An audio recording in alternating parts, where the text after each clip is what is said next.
here I'm kind of putting together the prototypes, or the first stage of the moving object, starting I guess with how they will actually move. We're doing this with stepping motors. These are all salvaged from printers, scanners. A lot of them were also bought online. People are selling a lot of these things on eBay. All these were from eBay. These are quite nice. So they are they're sitting within our circuits, so they're the start point. And the next thing is to actually get them moving and to test how they move and see what kind of properties they have. I'll focus on this one here. This is, as I mentioned, this will be the one that's rolling in a circle on the floor. Really straightforward. It just has one motor which we're going to weight to kind of give it the force to roll around, if you like. So what's going on here? Obviously, I've got the stepper motor. So this is kind of like fundamental. To drive the stepper motor, I'm using this H-bridge here. So this is just a way of pulsing each of these wires at different times, and that creates the magnetic field which drives the motor shaft.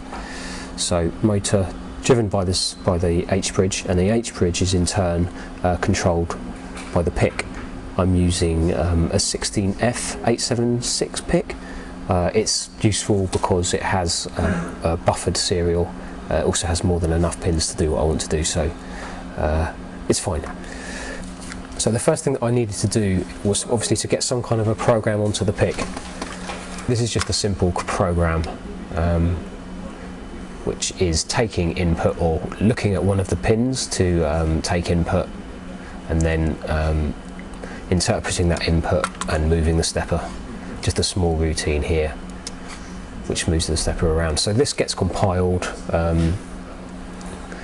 down into the correct format and then sent over out of the computer over serial into the pick. I'm using this to program the pick. It looks a bit shonky, but it does its job pretty well. Then I've got two windows open here. This first one allows me to send messages to the pick. So I'll just show you how to do that quickly. It's expecting a direction, it's expecting a speed, and it's expecting the amount of steps that it should make. The steps, so that's pretty fast. That's kind of flat out. So if I rerun that at a slightly slower speed, same amount of steps though, you can see I think it's 7.5 degree step angle. Obviously it's really clear and juddery when it's that slow. The second window I have open here, this is just to help me debug. So then, for example, if I run the program one more time that controls it, you can see it just reports back to me, just lets me know what's going on. And then, of course, I've got a few things that I'll be working on next. I'm using, these are just transceivers, radio transceivers. These are quite nice, they're fairly straightforward to use. So this will kind of take the wires out of the equation, if you like. It will let us send messages to and from each object. And then sometime in the future we'll be making these.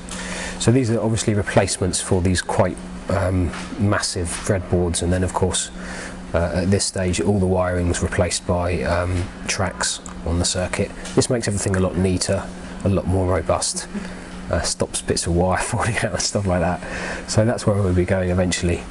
But that's a week or so away. So for the moment I've got these three on the go, fourth one to come. So I should get back to that. It's pretty busy.